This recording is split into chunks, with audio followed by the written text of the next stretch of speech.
is AP Bhardwaj here, author of #1 national bestseller Compulsory English for IAS Mains. As today, the UPSC IAS Mains 2023 Compulsory English paper has been held in the second half. I am here to discuss with you a brief analysis of the paper and how my book is the must-read book and it is the most useful book for this paper. If you look at the paper starts with question number 1.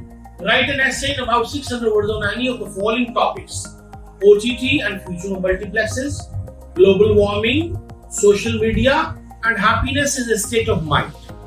If you analyze these 4 essays, 3 essays are of current relevance and 1 essay is of philosophical nature. If you are a regular reader of a newspaper and a magazine, you can easily solve any of the topic of current relevance. But if you ask me what essay I would prefer to write, I would prefer to write an essay on the philosophical topic, that is happiness is a state of mind. Now, you would ask me why? Because it is entirely and altogether different from the other students. The least number of students will solve it. Where there will be the least competition, the chances of scoring will be higher than the other topics. Moreover, this is a topic which would highlight your personality traits, your idiosyncrasies, your characteristics, how do you think, what is your positivity level, what is your personality development, what is your range of reading, range of understanding, etc. So I would prefer happiness is a state of mind. For that, you should always start the essay with a quote from a prominent philosopher or a thinker or a jurist or a political leader or a social leader or a corporate leader, which adds beauty to your essay writing, which gives ornamental touches to your essay writing.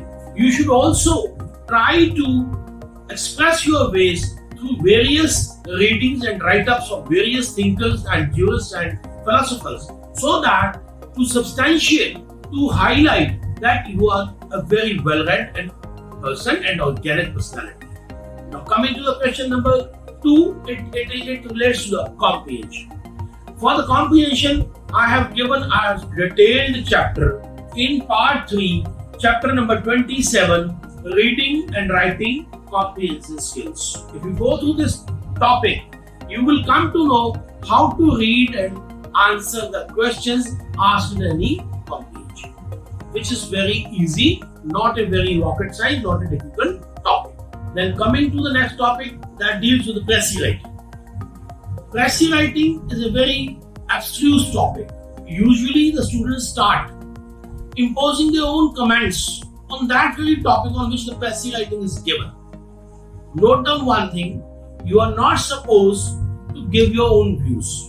Go through the precis thoroughly, understand it, and write the precis, that is 1/3 of the given precis, from the given text in the paper.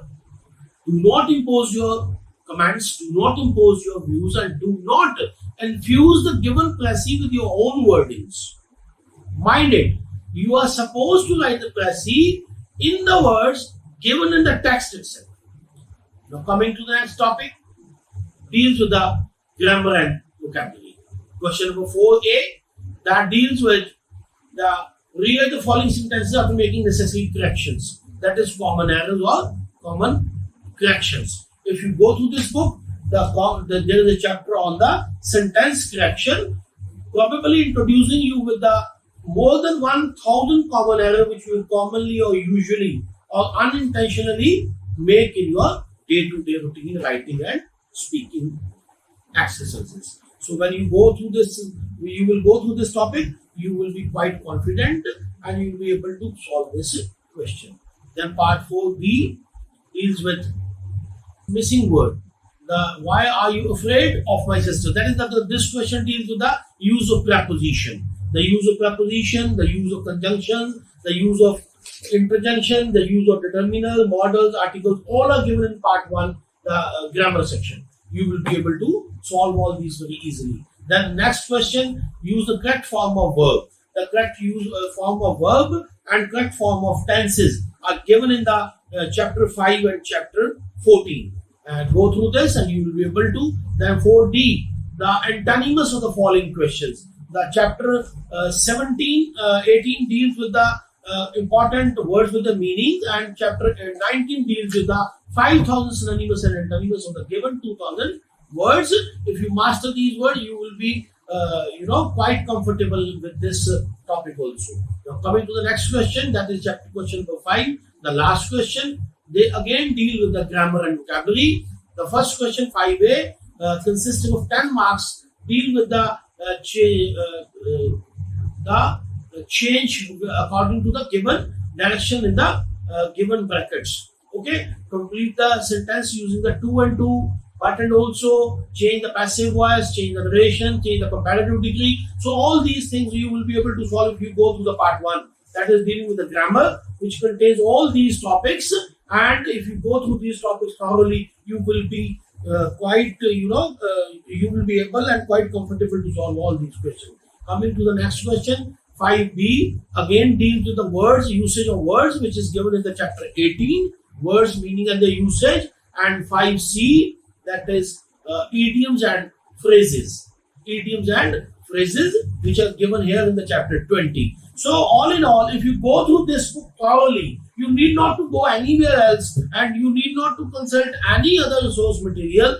Just go through it thoroughly, master it, read it, reread it, and reread it as many times as you can. You will not be able, you won't need any other help from anybody else or any other resource material. I'm pretty sure. And if you ask me, if I suggest you how to solve this question, I would suggest you that it is a question paper of qualifying nature. Out of 300, you need only 100 marks. If you are able to solve 4th and 5th question correctly, 100% correctly, you will be able to score 50 marks. Then go to the comprehension consisting of 75 marks. If you are able to solve that question properly and correctly, you will be able to score 75 marks. 75 plus 50, 125. You are qualifying. Your apprehension of qualifying the paper is over. Now you can focus on your essay writing. Then lastly, you go to the essay writing. Solve the entire paper in 1.5 hours. Give last 1.5 hours to your essay writing. As far as essay writing is concerned, I want to give you a few tips. First of all, you should very pragmatically choose the topic you want to write, because you should not go after the myths and misconceptions of the other people, that which topic is very scoring, or which subject is very scoring. No, you just choose the topic of your own choice, the topic on which you have in-depth knowledge, your interest is there, okay, and you have reading of those topics during your preparation. Then, first of all, try to start the essay with a quote. Then, frame an introduction in your mind before putting into black and white, putting into letters. Frame an introduction of your essay writing in your mind. Then put it on your paper. Then develop an anatomical structure of your essay writing, how you will proceed further, step by step. Then finally, while coming to the conclusion, always keep one thing in your mind. You are not supposed to give the extreme viewpoint, or the either extreme positivist viewpoint or extreme negative viewpoint. You are supposed to give a balanced viewpoint, because this essay is going to determine and check your qualities as an administrator. When you have to work in the different situations, under different circumstances, and you have to deal with different kinds of people, with different kinds of traits and tendencies. So that essay is basically meant to check and to determine your traits like a administrator. So give a balanced viewpoint, then end up your essay with a positive message. I hope this analysis will benefit you, and you will be feel quite confident after this analysis. And I would again recommend you to read my book, Compulsory English, which is #1 national bestseller for the last